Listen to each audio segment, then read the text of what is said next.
我现在都不知道它是哪一种，今年新买了一个。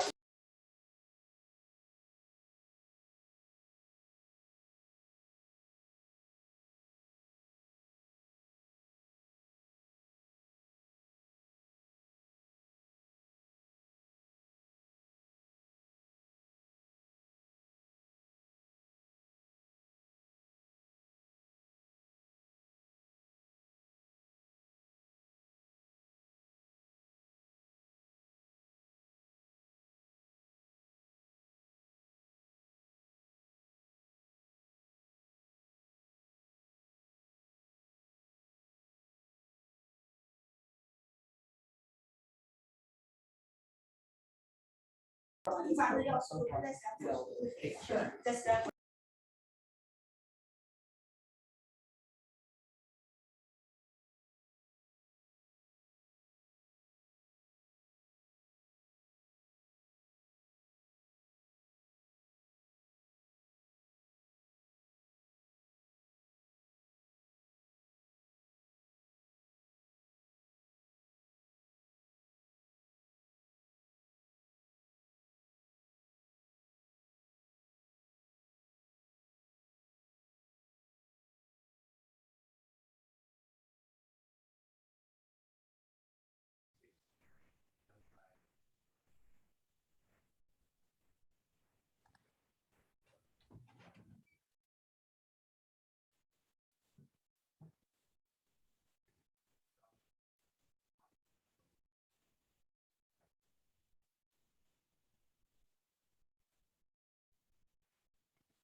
All right, I tried playing some music, but it wouldn't let me.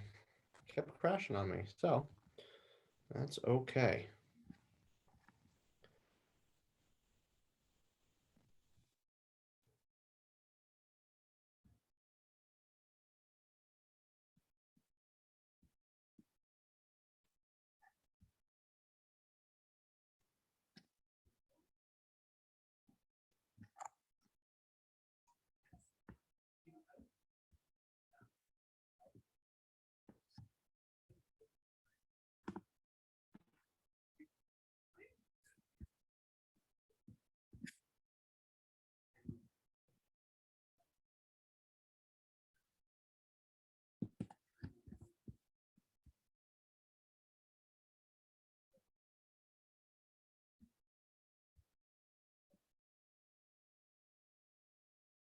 How's everybody doing? Can you guys see my screen now? Are you seeing like the whole thing or are you just seeing the slide? Looks like the whole screen. You're seeing the whole screen, so you're seeing all the slides at the bottom? Uh-huh. Yeah. All right. I'm going to do this a little differently then. Um,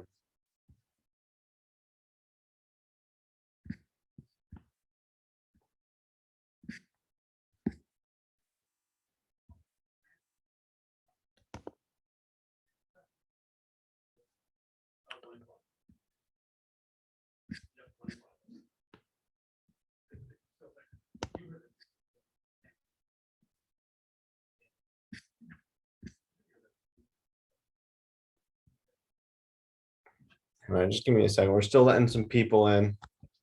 And I want to try to get the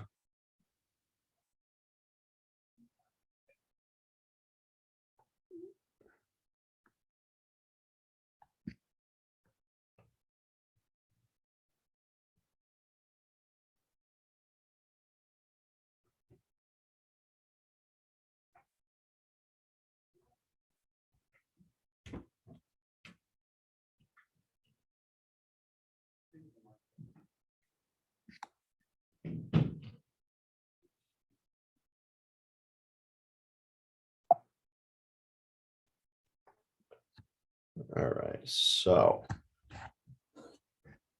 how are we doing?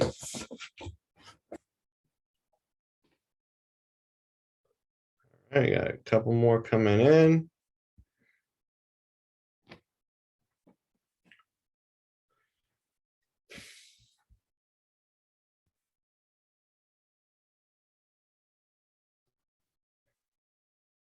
So I've spent the past 2 weeks modifying, or week and a half or so, modifying Quantum Leap so I can fit it into 4 1-hour sessions.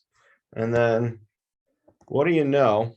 I go to open it up about 20 minutes ago and it wasn't saved at all. So I had the entire presentation all in one big lump sum as opposed to the 4 1-hour blocks that I had made it into. So as you're going to see in this throughout this class, like you kind of deal with it and you make the best of the situation and you figure it out, right? So all right, so here's what I'm going to do. Let me try sharing my screen again a little bit differently this time.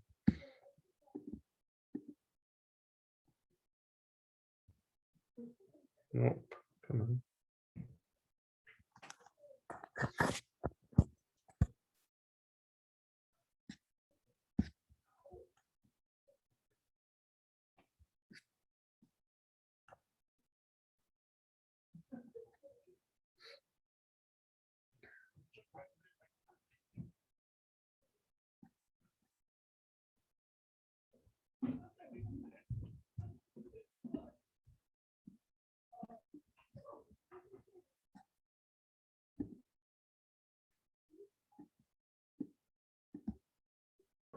Hey, Dan, Yeah.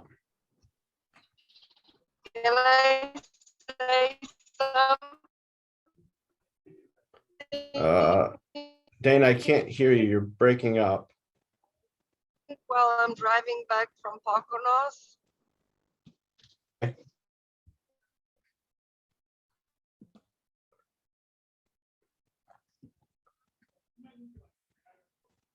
All right, are you guys seeing my QL slide here? Yeah, now it's just the slide. Okay, perfect. All right. So I gotta just rearrange my screen here. So trying to do Zoom and a presentation on one computer screen is not ideal. All right, so the first thing I want to do is all right, we'll get started because we should have everybody at this point in who's going to be in. And we got a lot to cover. So no, John, you haven't missed anything yet, except for me trying to get myself set up. All right. But the first thing that I want to do is kind of go over some ground rules. All right. So Quantum Leap is a, there's going to be some interaction here, as you could probably expect just from being in classes with me and stuff like that. There's going to be some interaction. I'm going to ask you to do some things, but I want you to be present. So try to turn off your phones or put them on to do not disturb or whatever you need to do to kind of make it a little bit easier for you to be here and present with us right now. And then secondly, I'd love to have you turn on your video. Again, that makes it easier for us to participate. It makes it easier for everybody to kind of engage with the content and engage with the group. So if you have the ability to, I would love to have you turn on your video. All right. I'm going to be sharing some personal stories today. Well, actually not as many personal stories today for this lesson, but I'm also going to ask some of you to kind of provide some feedback or some input or some ahas. And I want to make sure that, for everybody in the room, any information that's shared, any stories that are shared, let's keep it in the room. All right. Let's be there for each other for that. All right. Also respect the different learning styles and opinions of others. All right. If we ask a question, you don't necessarily agree with somebody else, that's okay. It just might be them going through their process, right? Or they might just have a slightly different perspective as yours, and that's okay. All right. Let's instead choose to help each other learn. All right. As opposed to trying to argue over a point or something along those lines, right? Let's enjoy this time. All right. And commit to implementing at least one thing that we learned today. And last but not least, let's try to have some fun. All right. Is that fair? Does that sound like something we can do? Can I get some thumbs up or some head nods? All right. So let's talk a little bit about QL. So Quantum Leap, we call this class a world changer mindset, about creating a world changer mindset. And what we talk, when we're doing that, what we're talking about is choosing to live with purpose and intention. We're hoping that through this class, you'll be empowered to visualize a life that kind of excites you, right? Where you wake up in the morning excited to take on the day, excited to get to where you're going. That you will, it'll help you adopt the perspectives needed to optimize your potential, all right, and become wealthy in mind, and use that to begin building the financial wealth necessary to fund your personal life mission, all right? And that's the goal of this entire course. And throughout the course, we're going to use each day as an opportunity for you to begin designing your personalized success strategy, all right? How you're going to get from where you are right now to where you want to go. How does that sound? You with me so far? All right. So the first step today's class is called Revealing the Possibilities Within. And what I'm going to ask you all to do is to open yourself to a slight yet significant change. All right. I'm hoping that by the end of this, you'll commit to living your life to its fullest, and that you'll make those things that matter most your priority. And that might seem a little distant and a little bit of a big ask on my part, considering that we're 9 minutes into this. All right. But I want you to keep that in mind as we're going through the content today. All right. And remember that this is the goal of today's session. All right. Those three things right there. All right. All right, so let's start by, this class is called Quantum Leap. Let's start by talking a little bit about what that even means, all right? So quantum leaps are actually all about small movements, all right? When we look at the definition of quantum, this is from Merriam-Webster's dictionary, all right?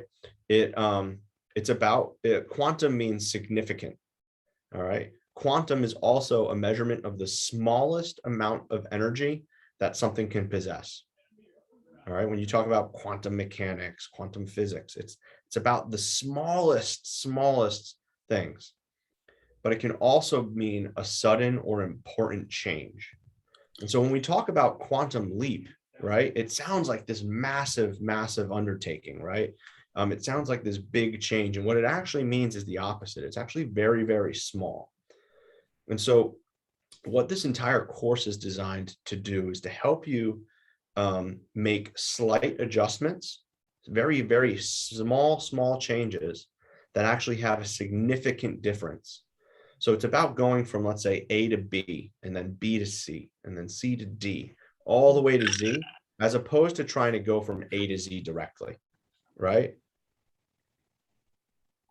And this is really, really important, because this is one of the biggest keys to success. Our entire world, right? It's like our entire economy. There's an entire economy is built on trying to help people get the shortcut, right?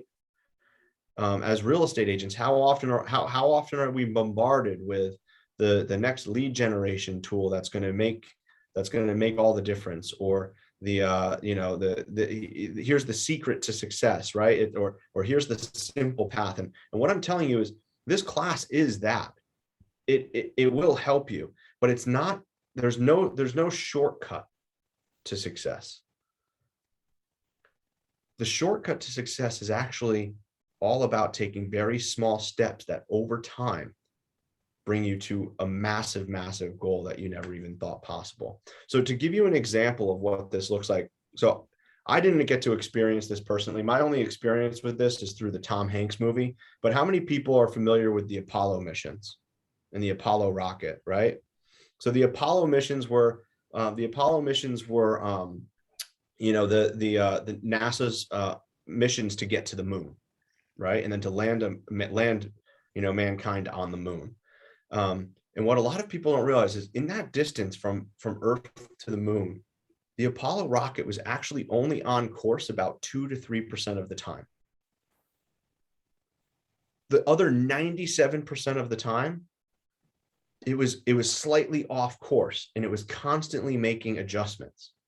So if you were to think about this, just to kind of blow that up a little bit, right? For every 30 minutes that rocket was in flight, it was only on course for about 60 seconds, right? So if we were to bring this down to Earth a little bit, right? And to something that we can all relate to, when you drive a car from point A to point B, it's not really, even though it could feel like a smooth ride, like, and I'm guilty of this too, right? I will drive like from the office home, and there are days where I am so exhausted, I pull into my driveway and I have no idea how I got there, right? And yet, along the way, we're constantly making tiny little adjustments of the wheel, right? We're constantly making tiny adjustments of the gas pedal and the brake, right? There's all of these tiny, tiny little adjustments that over the course of time get us to where we want to go. And life is really no different than that. And those tiny little adjustments that we make in life are actually choices. Every choice we make is a tiny little adjustment that has an impact on where we end up over the long term. So the key to getting where you want to go is to become really good at choosing, right? Because the next choice, every time you go to make a choice, that next choice is the most important choice in that moment. Every choice you make in the moment is the most important choice you can make in your life. So if you can learn to become really, really good at choosing, that will help you get that much further. And the first step to really understanding choice and making good choices is to understand that every choice you make actually begins with a thought, right? So what you think determines what you do. And then what you do determines who you are.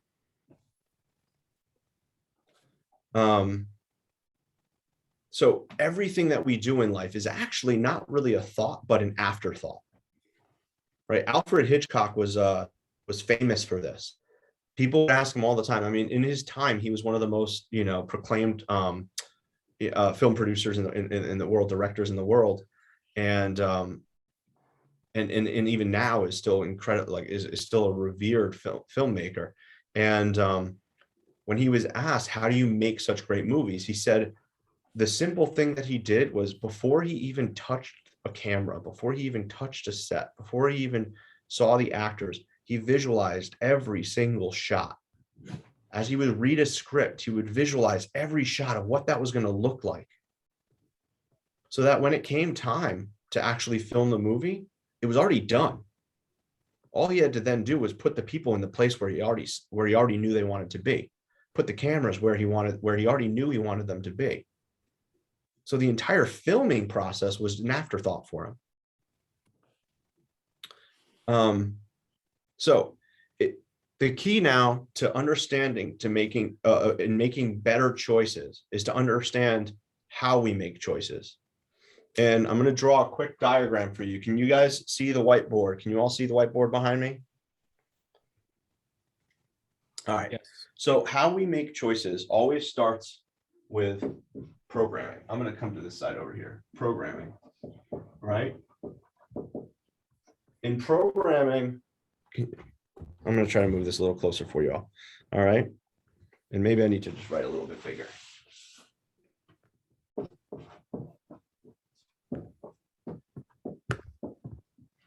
Programming is essentially how we've experienced the world up till this point. All right. And what ends up happening is that programming then helps determine our thoughts. All right. Our thoughts then lead to our feelings, how we feel about something. You all seeing this? All right. Our feelings then lead us to take actions.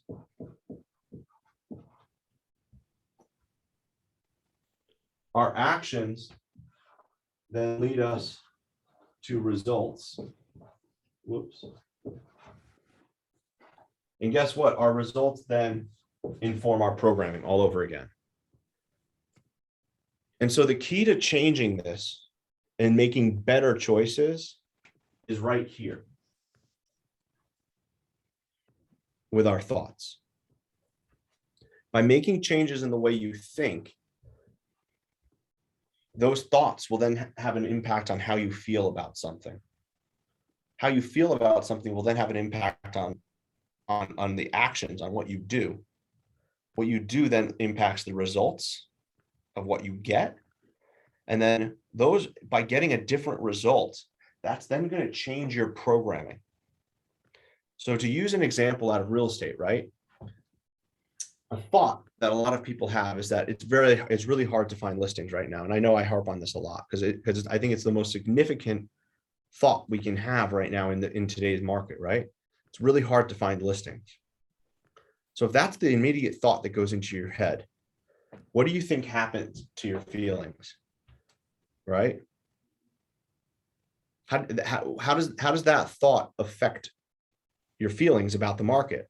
Oh, well, who can do business? Like this is just too tough of a market for me to do business in, right? It makes you feel unmotivated. And then when you're unmotivated, what kind of actions do you think you take? Right? No action. And then if you don't take exactly right, you don't take action. And then if you're not taking action on something, what kind of results are you getting? None, right? And then what ends up happening? Well, I'm not getting any listings. I can't find listings anywhere. And it's because, there's just no inventory out there, right? Except if we change that thought and instead of thinking, oh, there's no inventory out there, instead we look and we say, you know what? There's inventory, there's houses coming on the market. I just need to find them. How's that going to make you feel about the way the market is? Well, of course, listing inventory is tight, but there's houses coming on the market every day. If that's your thought, well, then you might feel better about the market, right? Oh, it's just a matter of me finding that house, that right house. And then what you might do? You might take different actions, right? Okay, I'm going to start looking for those houses. I'm going to take action on that feeling. And then by taking action, you're more likely to get a positive result. And then let's say you find that listing or you find that home for yourself, for your buyer, right? And you get a positive result that then leads into your programming. See, I knew it. And I knew if I adjust, I knew that there were listings out there to be had. And I was right. And then what happens?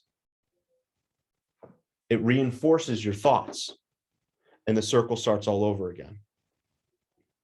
Any questions around this?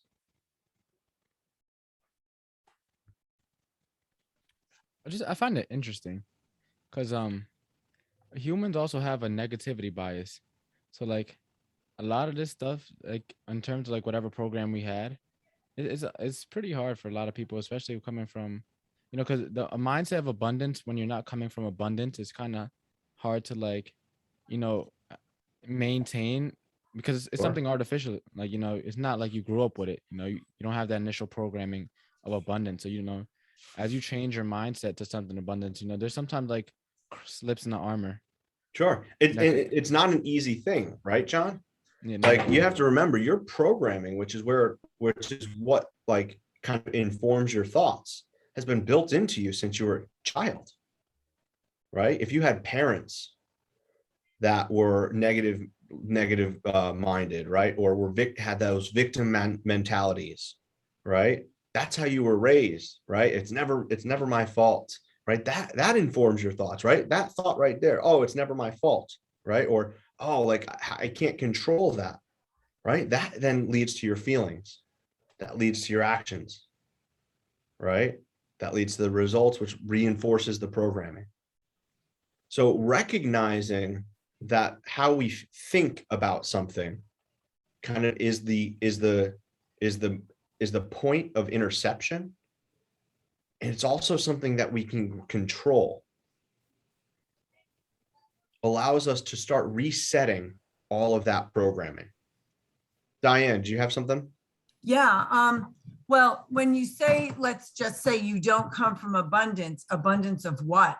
Like maybe you don't have an abundance of money, but your family had an abundance of love or support or whatever. So there's different, if you're looking at it like, because growing up, I mean, we didn't have an abundance of money, but I never felt like we didn't. I felt like things were covered kind of, and that it was good. So, but there are people, and everybody comes from a different circumstance, but some people have an abundance of money and they don't have an abundance of support or love or whatever, and that leads you to be lacking. So it's all your mindset and what you're thinking of it. Absolutely. And yes, so thank you, Diane. I was also seeing all of your notes in the chat just now. Now that I turned around back to my screen. And yeah, anytime I go to the whiteboard moving forward, I will make sure to unshare my screen so I go bigger. All right. Yeah, right. So the beauty of thinking and thoughts is that it's an inside game, right? And so it's something that we can have that we can take control over, whereas we don't have as much control over the outside game, right? So our thoughts become deeds, right? Our spirit manifests in the flesh. Ideas come before the actual results do. What we believe, right, that programming becomes reality. And what you see inside, kind of like what Diane was saying and what John was saying, right, is what you'll end up getting outside, unless you can play that inside game and recognize your thoughts and recognize that your thoughts, right, are really kind of like, they're like the doorman, right, at the hotel. They're what's going to let everything in or out. All right. So that is going to be kind of the backbone of everything that we work on this week. All right. I want you to keep an open mind about your thoughts and how you think about things. As we're going through this class and all the different classes this week, I want you to be mindful of your thoughts and your reactions to some of these things. All right, because I'll be honest, a lot of what we're going to go through this week will go against traditional thinking. All right, starting right now. So, traditional thinking tells us we essentially have three opportunities in life, right? We have the opportunity to learn, we have the opportunity to work, and we have the opportunity to play. All right, to enjoy our lives, right? Now, traditional thinking says you spend the first maybe 20 years of your life learning, right? Getting an education, high school, maybe college. For some people out there, maybe it's 30 years of their life, right? Those, and then you use that education to go to work and to create value in society, right? And you get rewarded for that through payment. And you should work the next maybe 30, 40 years of your life, maybe 50 years of your life, so that you can then retire and enjoy the fruits of your labor, right? Except here's the problem with that thinking. We don't know how much time we have on the earth, right? And so what if we were instead to focus on always continuing to learn throughout our life, right? Work early in life to gain experience and continue working throughout our life because we're doing so out of a passion or a love for our work as opposed to as a means to an end. And we don't put off play until later, right? What's the saying? Youth is wasted on the youth or something like that, right? Right? Take the time while you're young to do the things that you can do while you're young, right? Take the time to do the things with your children while they're young that you can do with your children while they're young. Gary tells a story about, and normally I would play a video from him, but just for the sake of time, I'm not going to do that. But Gary tells, one of the youth is wasted on the young. Thank you, Donna. I knew it was something like that, but I knew it wasn't. I didn't use youth. It didn't use youth twice. But Gary tells a story about he was working on a potential business deal with an entrepreneur who was an incredibly wealthy man, had made a ton of money, and he had a business. And him and Gary were thinking about partnering together to take that business in a different direction, or to combine. So Gary calls him, and the guy all excitedly says, "Oh, hey, Gary, how's it going? I'm so glad you called." Gary asks, "Well, what are you up to? What's going on?" He goes, "Oh, we just got off the boat, and we're down here he was down in the islands in the Caribbean with his family. Oh, I'm down here with my family. I just bought this huge boat for the kids, and this huge sailboat, right? Like we're talking a really wealthy guy. There's probably like a 50, 60, 70 foot sailboat, or so, who knows how big, right? Huge boat." And Gary goes, "Then what are you doing talking to me?" And he goes, "Well, Gary, I know like business is important, and the world doesn't stop just because we want to, but I'm down here and I've got the kids and we're having a great time and trying to make up for time. I worked so hard when I was younger that I missed out on a lot of little things, and I'm trying to make up for lost time," is what he says. And Gary kind of in that moment thinks to himself, like, what do you mean make up for lost time? Right? You can't get time back. Right? You can't make up for the missed birthdays or the missed ball games or the dance recitals, right? Like you don't get those back. Right? I guarantee you taking a 20-year-old to Disney World is not the same as taking a 10-year-old, right? So like there are just opportunities that we lose as we get older. The opportunity to have children goes away as we get older, right? In its normal, in its typical form, I should say, right? There are opportunities that we lose as we get older. And so so the traditional way of thinking of education, work, retirement, right? Learning, working, playing, it just doesn't, it doesn't work. Now, there are a lot of reasons why it was set up that way, right? And why we've all been taught and encouraged to do that, right? There are a lot of reasons for that. And yet when you look at the most successful people, you'll see that that's not how they operate. And what you'll see is that they actually live an extraordinary life of counterbalancing. All right. So let me ask, does this here look like a balanced life? Learning, working, and playing together, right? See, the issue with that is that balance is actually a myth.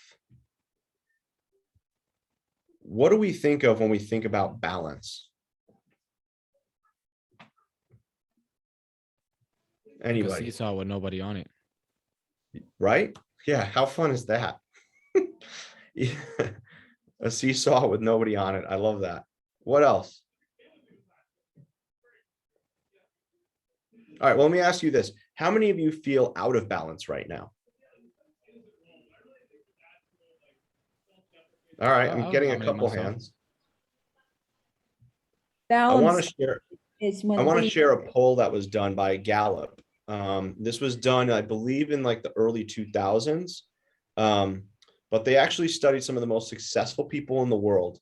And what they actually found is that they're not well-rounded people, right? They're not well-rounded people. Instead, what they found is that they're actually people that had discovered that they had a natural talent for something at a young age. And then whether through their own choice or the choices of their parents, things like that, they focused and concentrated all of their time and invested in that talent. And then they turned that raw talent into a massive strength, a massive opportunity for them. Right? Most Sounds like they people- weren't given a choice, though. If it was Well, because of their parents sort of forcing them into, Well, I to said, do- I used both examples, not, so I said, for whatever reason, whether it was their parents or whether it was them, right? Choosing to focus on something. For whatever reason, the people, like this group of people, the commonality between them was that they had incredibly concentrated and focused lives from an early age. And so I want to think about this. So when we find, so when you can accept that nature gives us each talents, right, to varying levels and degrees. And if we choose a career or choose a path that allows us to use those talents, and then we choose an organization or mentors or manager or a boss that lets us use those talents and focus on those talents, you can achieve a lot of amazing things, as opposed to the opposite, which is being in an environment or making choices around focusing on your lesser talents, I'll say, all right, as opposed to saying it a different way, right? Most managers want you to focus on your issues, right? Your opportunities or your weaknesses until they're average. Because once they're average, you can get by, right? But how many people expect to live an extraordinary life if all they're doing is performing at an average level? Let's take it into real estate. Anybody know the average number of sales in the real estate industry? 4. Yeah, it's a little less than 4. It's like 3.6, 3.7, something like that. So we'll round up and make it 4. How many people want to have an average real estate business on this call? What kind of life would an average real estate business provide for you?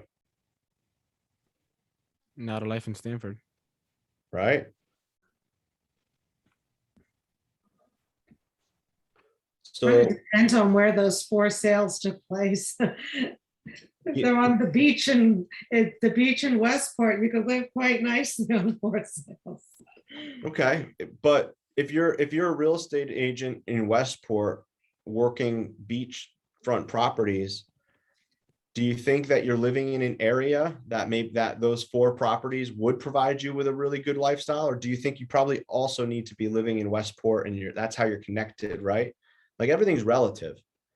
You know, people like to say, well, Greenwich agents make all of this money because they have such a higher average price point. And I say, well, most Greenwich agents also live in Greenwich, right? And guess what? They also have that higher living expense, right? So it all ends up becoming a wash in that regard. But even still, are we looking for average is my point. Because that's what balance is. Balance means you don't exceed at anything.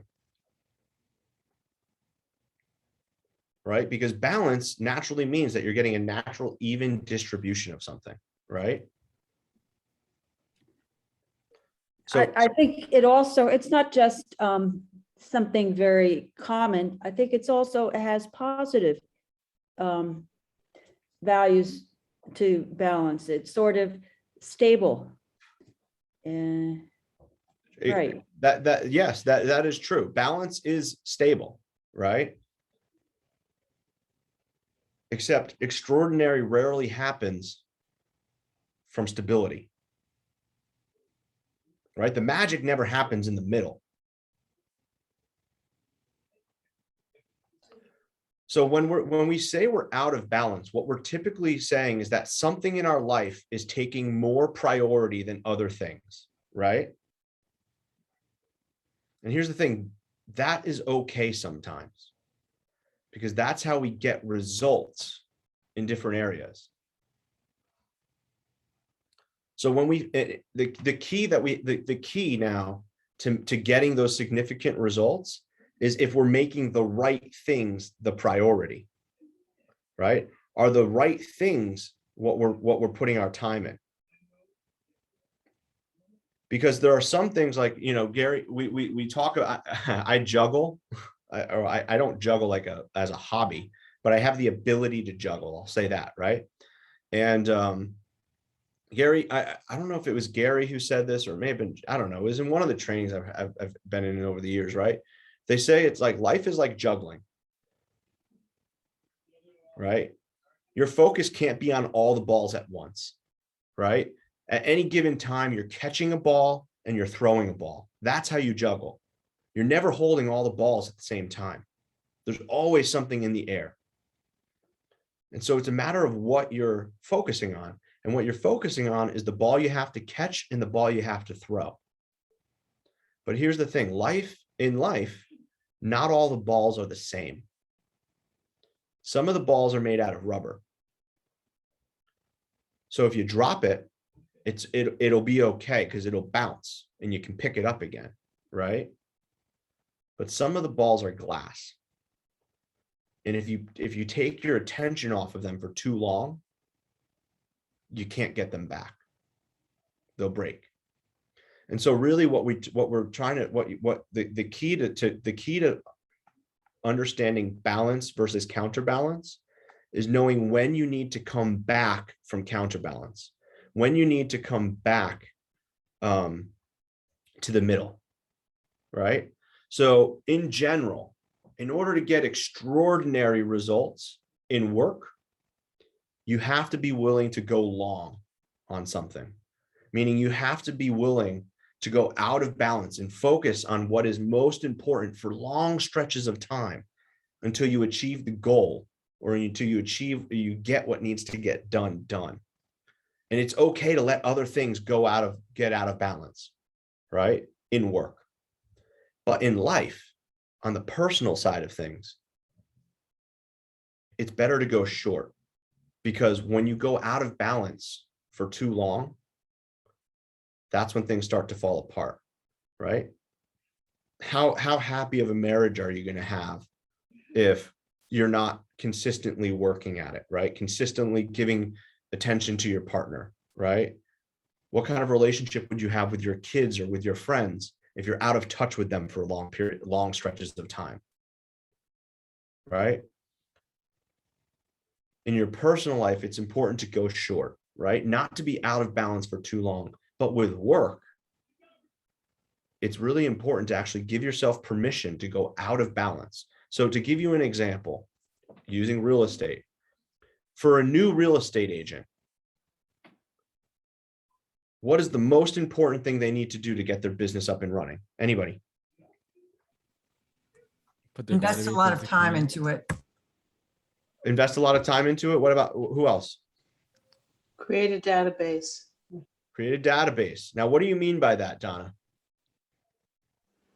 A list of people that you can get into relationship with on a consistent basis discussing real estate. Okay, so you're talking about growing your database, right? And Gotta building it up. start, So yeah, and then lead grow it. generation, Yep. right? Mm-hmm. So let me ask, there are a lot of things. I think NAR did a study and there was like 156 things that a real estate agent needs to do, right? Some crazy number of stuff, like of things. Now, do you think that it's important for the brand new real estate agent to be doing all 156 of those things equally well when you're getting started? No. There's probably one thing that they need that if they focused all their time on it would have a much bigger impact than if they focused on all 156 of them equally, right? Lead generation. Lead generation. The answer to everything, right? Right? Because here's the thing, like if you like, what's like, all right, handling your paperwork, right? Building out your website, creating systems on so that everything gets done consistently over, every single time, right? Researching some new researching technology that you can use to make yourself more efficient. Is any of that as important if you don't have a lot of business? No, right? All right, so here I want you all to do an exercise with me. I want you to all to write down everything that seems really important to you in your life right now. We're going to take maybe 2 minutes here and think about it. And I want you to write down everything that comes to mind that's really, really important to you. All right. This might be work related. It might be some deals that you have going on right now, things that you have to do for work. It might be personal as well, right? It could be as simple as going grocery shopping, or taking the dog for a walk later today, or picking the kids up after school, getting dinner made. It can be little, it can be big. All right. It could be building out your net worth balance sheet, or finding an admin assistant, or finding a partner, finding your next seller, or whatever it is. It can be big or small. It might be personal. It might be relationship based as well. It might be spiritually based, right? Maybe there's some personal issue going on in your world that you need to work through. Or maybe you're having an issue with a colleague or a coworker or a friend or a family member, a spouse, somebody that you're in relationship with, right? There are a lot of things going on in our world. Keep thinking, keep writing, write as many things down as you can. This is an exercise I like to call a brain dump. I want you to dump as much stuff out of your brain down onto the paper as possible. Okay, Dan, I'm a little confused. Do you mean like that's important to your life and say right now? Do you mean today, or do you mean over a longer? Anything that you feel is really important in your life right now. It could be a big project that you don't expect to get done today, but could be really important to you. And maybe there's something you need to get done for it today, or you feel like or it could be a project that you've had on the back burner. That's like, oh, that would be so great to do, and I just haven't had the time to do it, right? Anything that you feel like is important in your life right now. 1 more minute. Well, maybe not a minute. I don't know, because I don't have the seconds in front of me, but I'm waiting until 1:46 on my clock here. All right. Keep going.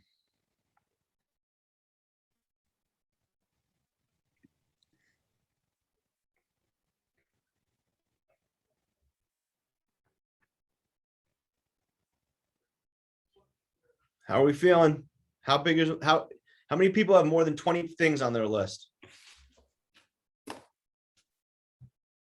Let's shoot for 20 or 25. Let's go for 20, 25 items. Keep going if you don't have them yet.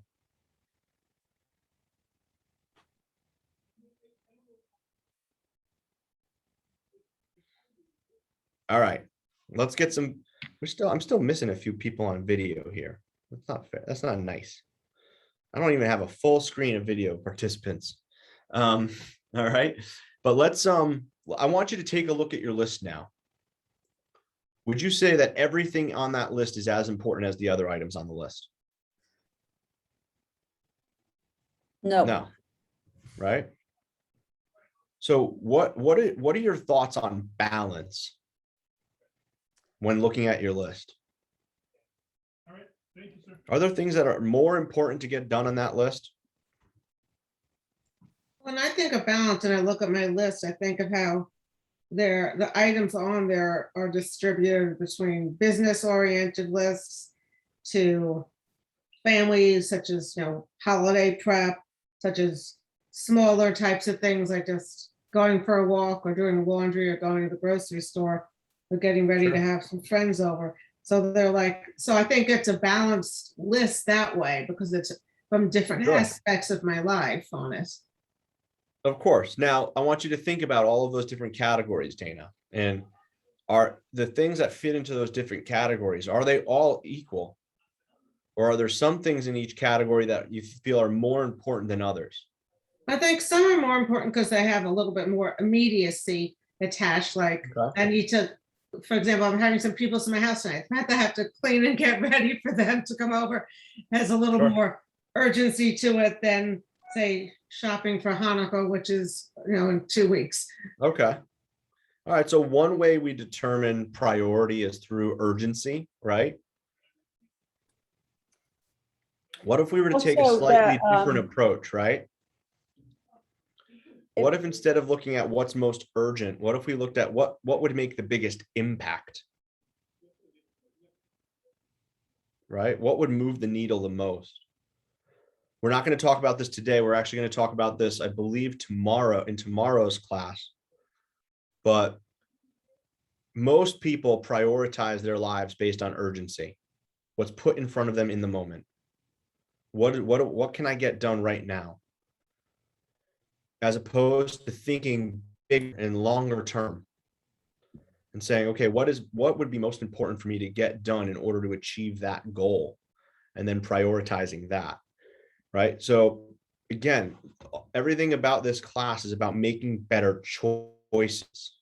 So we're going to talk a lot about that.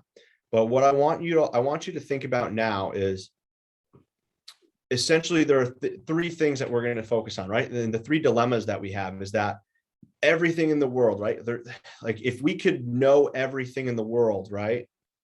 We couldn't, right? Because life is just too complex and we don't have enough time, right? There's too much for us to have in the world. We literally can't have it all either. Even Elon Musk, one of the richest men in the world, can't have everything he would ever want because life offers just too much to have. And we can't do it all either. As much as we would love to do everything we ever desired, we have a limited amount of time in the world, right? So these little green slivers that you're seeing, right? Those are essentially representing the things that we actually will accomplish. The difference is are we accomplishing the things that matter most? Are we accomplishing things that are being put right in front of us? Silva, do you have a question? Actually, I wanted to answer your question. What is the first thing that a new real estate agent should do? And the first thing is to ask yourself, why are you doing this? Why did you get into real estate to begin with? So answering this question is actually going to make it easy for everyone to answer the rest of the questions. I love it. The homework, do the homework. So Silva, I want you to hold on to that because we're actually about to talk about that next, right? We're about to talk about that. All right. And I want to keep moving so that we can get to the end and have that conversation, right? But I want to focus for now on this right here. Recognize that not everything matters the most, right? And if knowing that we can't do it all, we can't have it all, and we can't know it all, right? We have limited time, we have limited resources, right? And we have limited brain capacity to know everything in the world, right? When re-looking at your list, are there some things on that list that you could probably let go of? Would life be okay if you didn't do them? Would life go on if they just didn't happen and didn't get done? Are there things on that list that you could maybe save for later?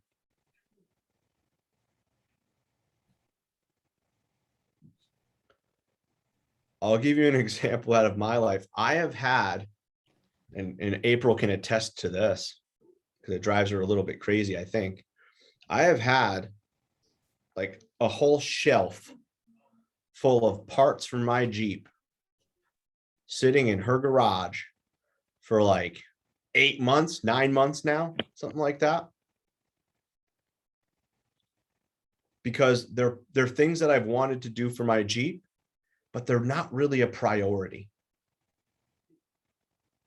And so it just doesn't get done. because other things are more important. At least 8. Yeah, thanks. Right? Because it's not a priority. There have been other things that have been a priority, right? When do I have the opportunity to do those things? Well, certainly not during work hours, right? I probably wouldn't have a job for too long if I spent my time during the day working on my Jeep instead of working with all of you, right? I set a goal to do an Ironman this year. That took up a lot of my time outside of work. In the mornings before I left, at night, at home when I got home, on my weekends. That took a lot of time away. But I had to choose, because I can't do it all, I can't have it all, and I can't know it all. And so I chose to let those Jeep parts sit on the shelf for 9 months. All right, not 8, I'll say 9 months. So can we identify the things that matter most? What you then need to do is have a model for making decisions. And that model is what we call your mind map. All right. And so what we're going to talk about now is the last piece of today. So let me ask, who thinks they follow a model when it comes to making a decision? Who thinks they have a model for making decisions?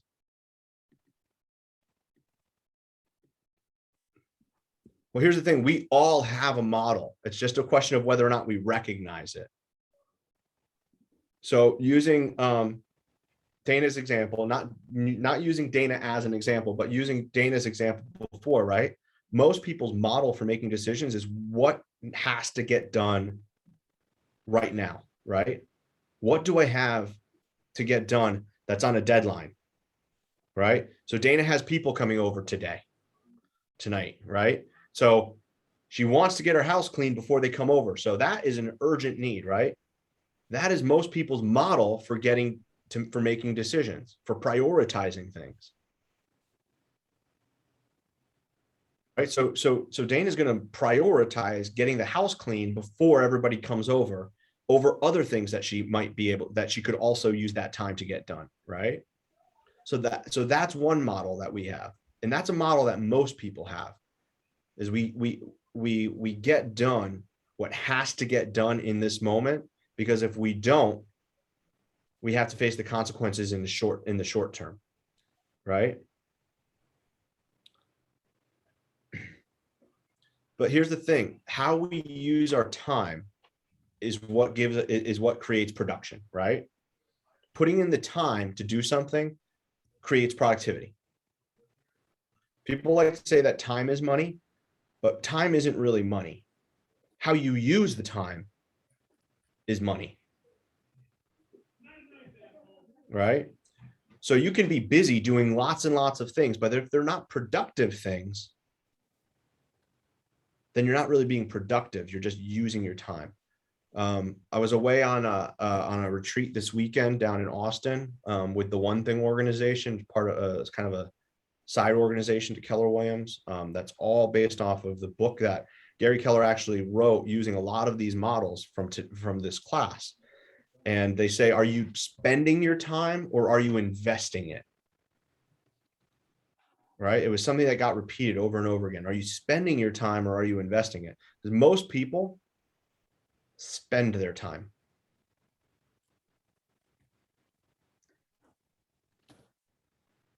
So I want to look now, to wrap this up, at a model that we can use for making decisions in our life. And really this entire class over the next 3 days is going to be all about the first step in this mind map, in this model, which is the mind map. All right. And that is to kind of to go towards what Silva was talking about before, which is all about who am I, right? So your mind map starts with who am I? And who am I? What do I want out of this world, right? How do I want to spend my time? And here's the thing, until you figure this out, you shouldn't go any further. Because who am I will then lead to what am I going to do? Right? But you don't want to go out there and start doing things unless you know who you are already.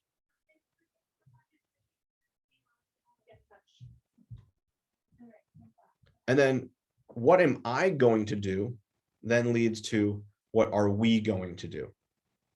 All right.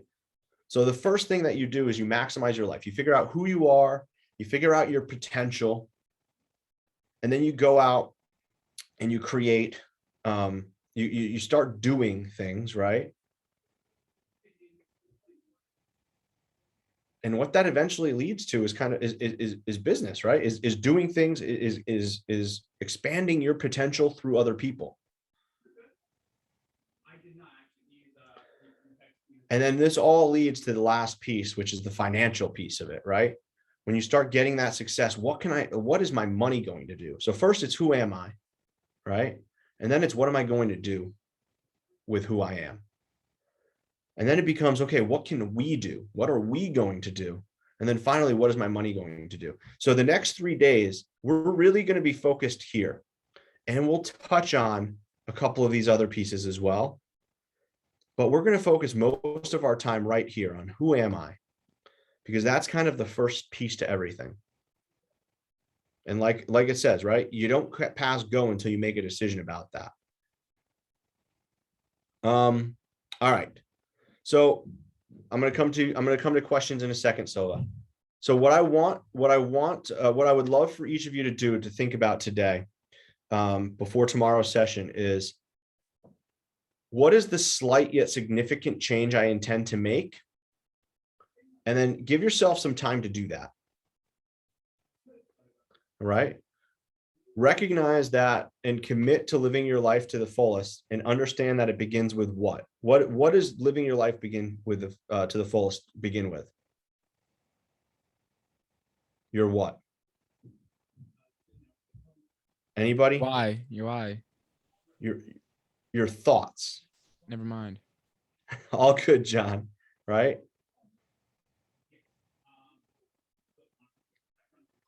And then make a choice about something, right? I intend to make the things that matter most, my priority. And then I want you to identify a few things. What matters most in your life right now?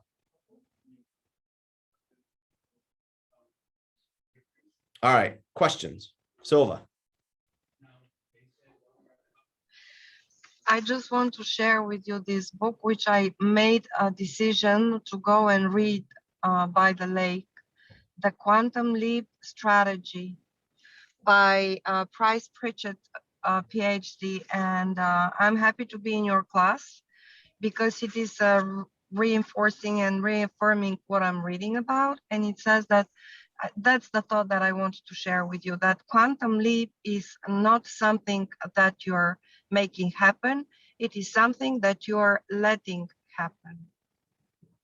All right. Love it. Who else? Any other questions, comments, thoughts on what we discussed today? I had a quick Dave. question about. Oh, never mind. Oh, No, go ahead, John. You can go. Thank you, Dave. I was gonna ask that the counterbalancing act thing, because I was always taught, to seek balance, because balance, you become a more whole person, you don't want to have other areas of your life fall too much.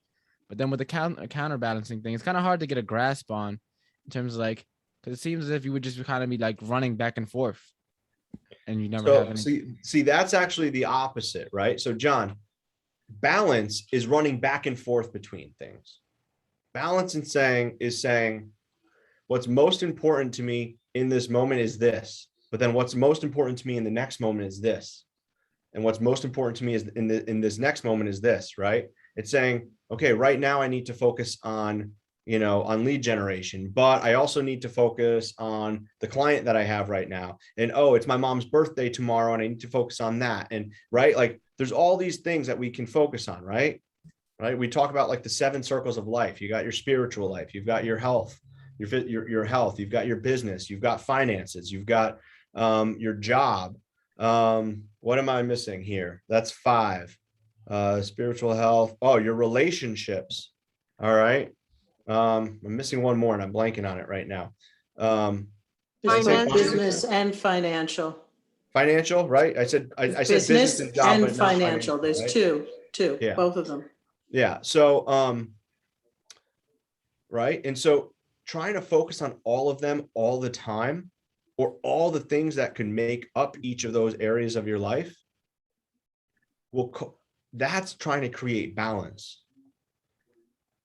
What's the key to counterbalance is recognizing that each of those things are not as important in the moment, and recognizing and taking the time to figuring out what is the most important thing that will have the biggest impact, and then going all in on that will create a much bigger impact than trying to focus on all of them at the same time.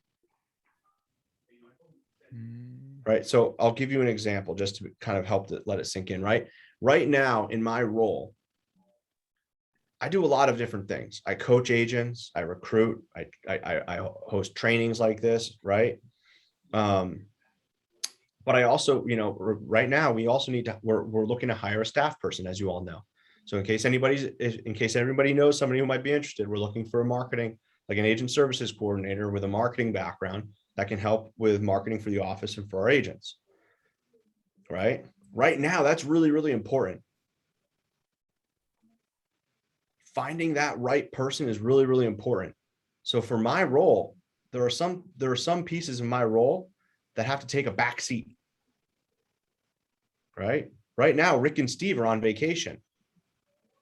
So there are some things that I need to do that are more important than other things right now in this moment because of that, right? Mm. And so that means that I have to be okay with putting some things on the back burner so that I can focus on the things that matter most. Does that make sense? Yeah, it definitely makes a lot of sense. And All right. especially because like with me in my situation right now, being a new agent, it's like, no, you gotta make sure you know command, and you gotta also make sure you get your 3 pillars set up for your lead gen, and you also gotta make sure you tell everyone in the world that you're an agent, and you also gotta, it's like it's a bunch kind of, and So this, John, it makes sense. I want you to write down all the things that you've been told you need to do. Mm-hmm. And then I want you to think of that. If I could only, and then you know what? I want you to do that. Just write down the list and then join us tomorrow at 2:00.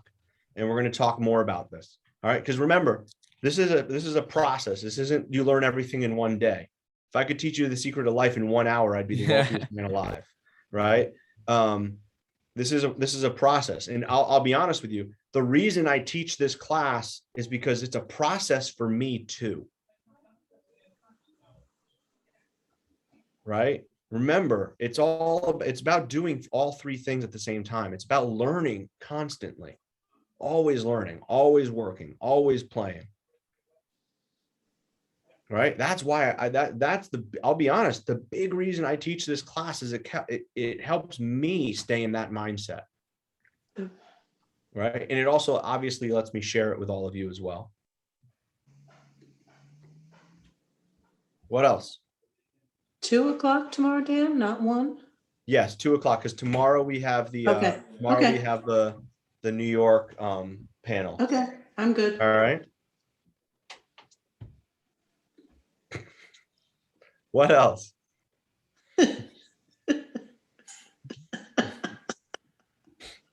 4:00 is confirmed. She's called me back. Okay, cool. What else? Anybody? All right. So in preparation tomorrow, think about all of the things that you have on that list. And if you need more time, keep writing. All right. I know for a fact that everybody has at least 25 things that they should get done in their life right now. So I want everybody coming back tomorrow with at least 25 things on that list. All right. And then think about what matters most.